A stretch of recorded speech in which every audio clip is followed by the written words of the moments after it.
Welcome to Chillin' 101. We hope this video helps. In this video, I will explain how to make a broom at home.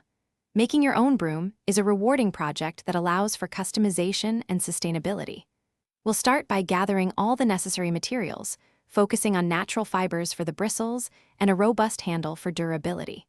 You'll also need some basic tools like sharp scissors and strong twine to ensure a secure and long-lasting broom.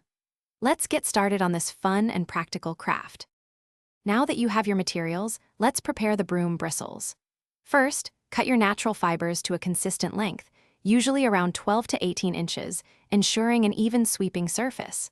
Soaking them in warm water for about 30 minutes will make them much more flexible and easier to work with. After soaking, lay them out and comb through to remove any loose bits. Then, divide them into several smaller bundles, ready for the next step. With your bristles prepared, it's time to assemble the broom head. Begin by taking one bundle of fibers and firmly attaching it to the end of your chosen handle using strong twine.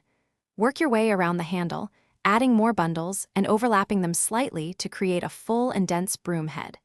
It's important to distribute the bristles evenly to ensure a balanced and effective sweeping tool. Secure each new bundle tightly with several wraps of twine. You're almost done. After all the bundles are securely attached, give the entire broom head a final, very tight wrap with twine to ensure everything stays in place. You might also want to create a decorative and functional handle wrap for a more comfortable grip. Finally, trim the bottom of the bristles evenly to create a flat, effective sweeping edge. For easy storage, consider adding a simple hanging loop to the top of your handle. Enjoy your new homemade broom. Thanks for watching. Consider subscribing if we helped you.